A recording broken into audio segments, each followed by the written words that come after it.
पतिव्रता धर्म पालन हे क्लेश वाटती कठीण, जी दुर्भगा मानिशीन ती दारुण यातना भोगी. काय आहे, चांगल्या गोष्टी करायच्या जर म्हटलं ना तर सहनशक्ती फार ठेवावं लागते आणि आमच्याकडे सहनशक्ती नसते आणि त्याच्यामुळं आम्ही धर्ममार्ग जो आहे तर तो कुठेतरी बाजूला ठेवतो आणि आमचा मनाचा मार्ग मनोमार्ग गेले तिथे तिची मुकली, माऊली म्हणतात त्या पद्धतीने. मनोमार्ग गेले, मनाच्या मार्गाने गेले ते त्या ठिकाणी संपले. परंतु धर्माच्या मार्गाने जे जातात त्यांना यातना होतात. परंतु क्लेश वाटती कठीण, महाराज म्हणतात क्लेश होतं, दुःख होतं, गोष्ट खरी.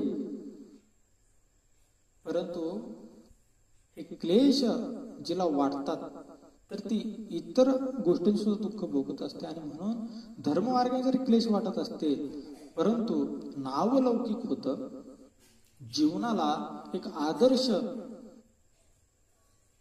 आदर्शपणा येतो, हे खरं सुख असतं. आणि म्हणून माणसाच्या जीवनामध्ये चांगली कीर्ती हेच खऱ्या अर्थाने माणसाचं सुख आहे.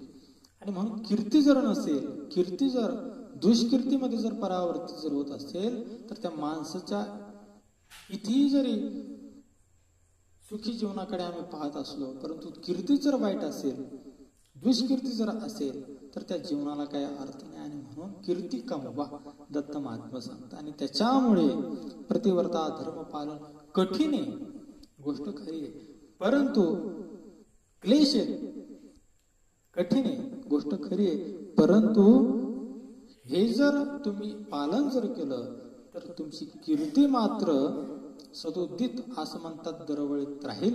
हे दत्त महात्म्याच्या ठिकाणी सांगणं आहे महाराज. आणि म्हणून पतिव्रता धर्म पालन करा असं टेंबे स्वामी महाराज सांगतात.